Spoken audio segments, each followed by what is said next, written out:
નમસ્કાર. TAT secondary મેઇન્સની તૈયારી કરતા ગણિત વિજ્ઞાનના એસ્પિરન્ટ્સ મિત્રો, સ્વાગત છે તમારું આપણી પોતાની યુટ્યુબ ચેનલ વિદ્યાસંકુલ ગુજરાતીમાં. આજે આપણે ધોરણ 9ની જે પ્રશ્ન બેંક સિરીઝ ચાલે છે તેમાં પ્રશ્ન બેંક નંબર 2 એટલે કે પ્રકરણ નંબર 6 રેખાઓ અને ખૂણાઓ, પ્રકરણ નંબર 7 ત્રિકોણ અને પ્રકરણ નંબર 8 ચતુષ્કોણ જોઈશું. તો ચાલો લેક્ચર શરૂ કરીએ. એ પહેલા કોમેન્ટ સેક્શનમાં હેશટેગ એજસર લખી આપીએ, વિડીયોને એકવાર લાઈક કરી દઈએ એટલે આપણે લેક્ચર શરૂ કરીએ.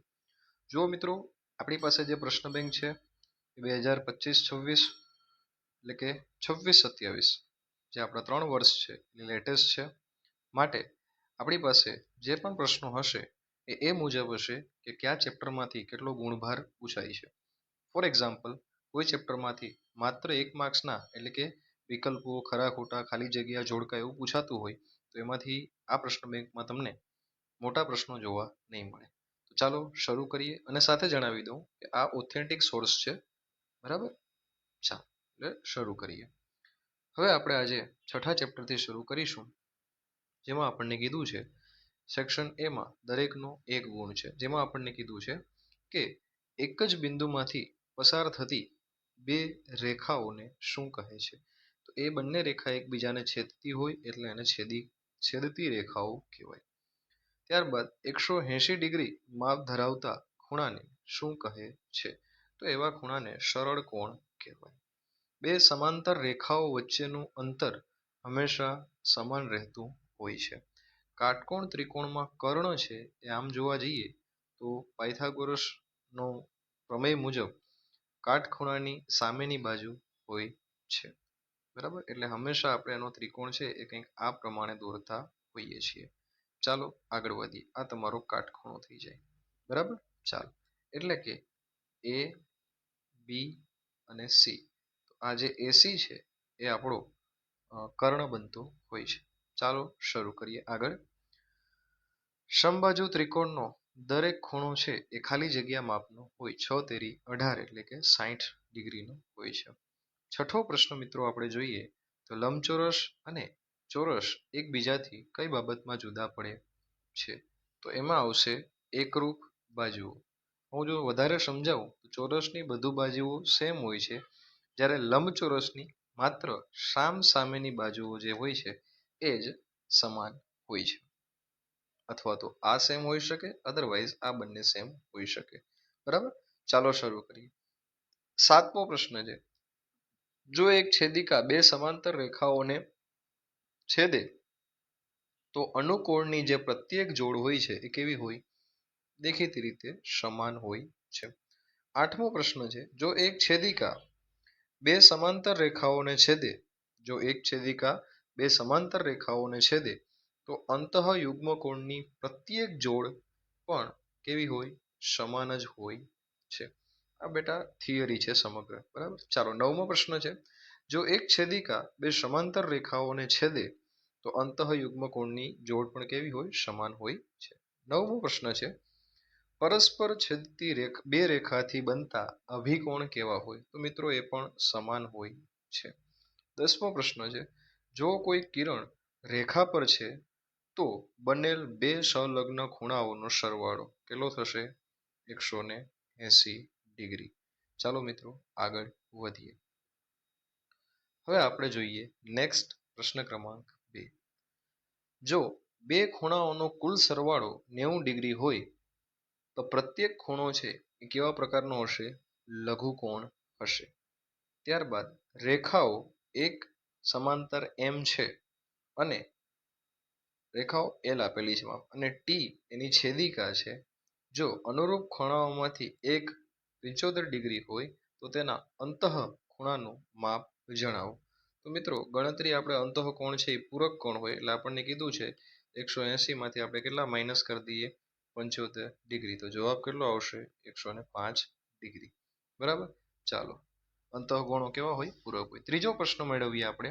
ત્રિકોણ એબીસી માં ખૂણો બી બરાબર ખૂણો સી, AB બરાબર 5, BC બરાબર 8 સેન્ટીમીટર હોય તો ત્રિકોણ એબીસી ની પરિમિતિ મેળવો. તો આપણે કંઈ નથી કરવાનું, આ જે આપેલું છે બરાબર છે, એનો આપણે સરવાળો કરી દઈએ. ખૂણો આપણને એવું કીધું કે ખૂણો બી બરાબર ખૂણો સી થાય, અને બીજું આપણને એવું કીધું છે કે એ બી છે, એસી છે, એસી એ બરાબર એ બી થશે. એટલે આપણે એવું કરી દઈએ કે બરાબર કેટલા થશે? 5 સેન્ટીમીટર. એનો મતલબ એવો થાય કે 5 વત્તા આપણે સરવાળો કરીએ 5 વત્તા 8 એટલે કે કેટલા થાય? 18 સેન્ટીમીટર. તો આ રહ્યો આપણો જવાબ. બરાબર મિત્રો, ચાલો હવે આગળ વધીએ નંબર 4 તરફના પ્રશ્નમાં. ત્રિકોણ એબીસી અને ત્રિકોણ પીક્યુઆર માં એબી બરાબર પીઆર છે, બીસી બરાબર આરક્યુ છે, બરાબર, અને ખૂણો બી બરાબર ખૂણો આર હોય તો ત્રિકોણ એબીસી એકરૂપ કયો ત્રિકોણ થાય? તો જે તમને આપેલો છે P R Q. P R Q, બરાબર. જો કંઈ યાદ ન આવે તો યાદ રાખજો, આ કયું છે? બાજુ, ખૂણો અને બાજુ, બાખુબા શરત છે. બરાબર, ચાલો હવે આગળ વધીએ નેક્સ્ટ પ્રશ્ન તરફ. પ્રશ્ન ક્રમાંક 5. ત્રિકોણ એબીસી માં એબી બરાબર એસી અને ખૂણો બી બરાબર 75 ડિગ્રી હોય તો શું થાય? તો જુઓ, એસી અને એબી બે બરાબર છે. હવે ખૂણો બી જ જો 75 નો હોય તો મિત્રો ખૂણો સી પણ કેટલાનો થાય? 75 નો જ થાય. ચાલો પ્રશ્ન ક્રમાંક 6 જોઈએ. ત્રિકોણ પીક્યુઆર અને ત્રિકોણ XYZ માં ખૂણો પી બરાબર ખૂણો ઝેડ છે, ખૂણો ક્યુ બરાબર વાય છે, PQ બરાબર YZ હોય તો ત્રિકોણ PQR કોને એકરૂપ થાય? બટ ઓબ્વિયસ છે કે એ અગેન ત્રિકોણ ZYX ને અનુરૂપ થાય. આ કઈ શરત થશે? ખૂબાખૂ શરત થશે. ખૂણો બાજુ ખૂણો શરત. ચાલો 7મો પ્રશ્ન જોઈએ આપણે.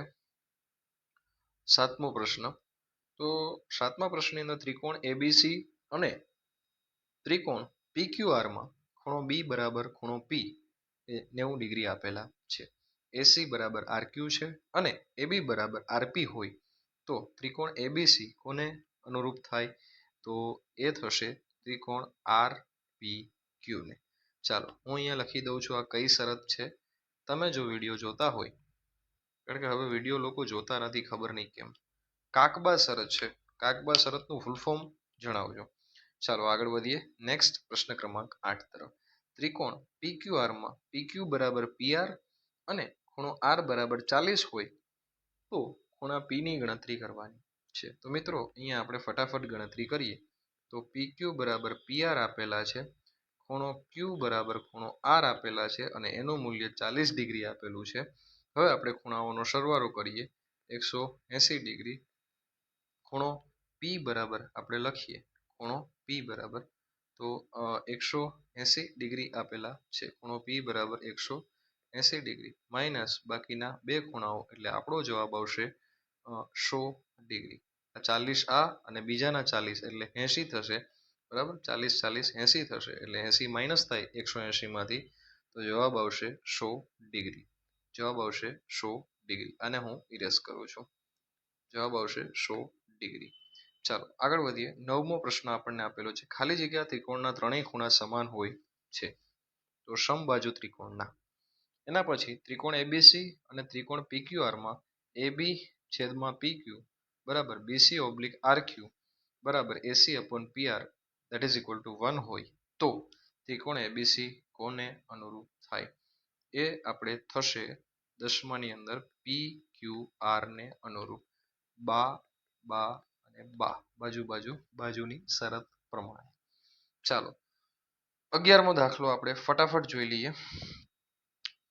ત્રિકોણ ચતુષ્કોણ PQRS ચોરસ છે. જો PQ બરાબર 5 હોય તો QS બરાબર કેટલા થાય? તો જુઓ, ચોરસનો વિકર્ણ આપણે શોધવો પડે. તમે શોધજો, મેં તમને કહી દીધું, એના ઉપરથી જવાબ આવશે 5 વર્ગમૂળમાં 2. ત્યારબાદ 12મા નંબરનો પ્રશ્ન જોઈએ. સમબાજુ ચતુષ્કોણમાં ABCD માં ખૂણો B બરાબર 80 ડિગ્રી હોય તો ખૂણો ABD બરાબર કેટલા થાય? તો મિત્રો આમાં નજીકનો ઉકેલ આપણે મેળવીએ, બરાબર. આ મેં જ્યારે જોયું હતું ત્યારે એમાં વિકલ્પોમાં થોડી ભૂલ હતી એવું મને લાગે છે, બરાબર. તો લગભગ આનો જવાબ છે એ 50 ડિગ્રીની આસપાસ આવે છે, બરાબર. એટલે એક વખત તમે ચેક કરી લેજો, ક્રોસ વેરીફાઈ. મારાથી 50 ડિગ્રી જવાબ આવતો હતો. ચાલો આગળ વધીએ.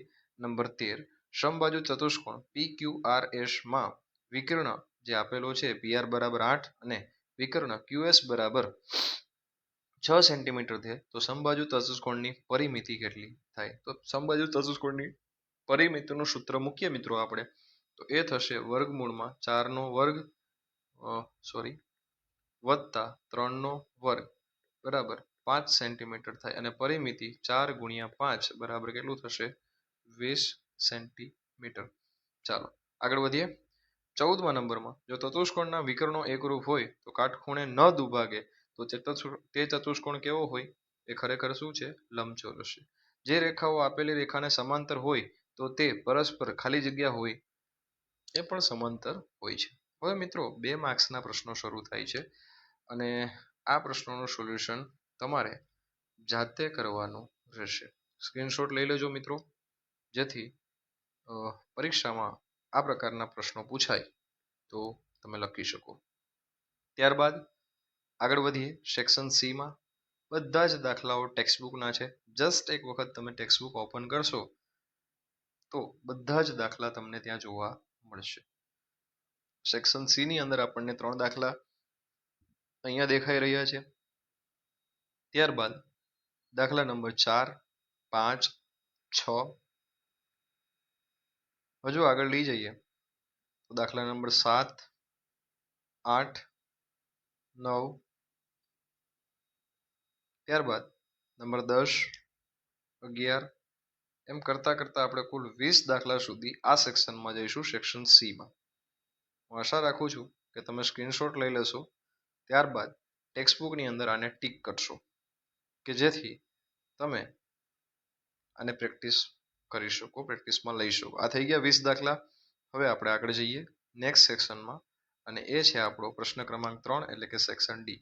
આની અંદર પણ આપણે દાખલા જોવાના છે, અને એ દાખલા કુલ 5 છે, જેમાંથી 3 તો તમને તમારી સ્ક્રીન પર દેખાતા હશે.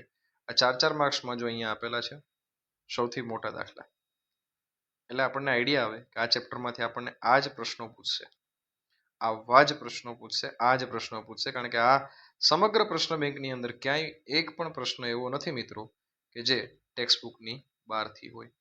અને સૌથી મજાની વાત એ છે કે આ ગવર્મેન્ટ ઓથેન્ટિક સોર્સ છે,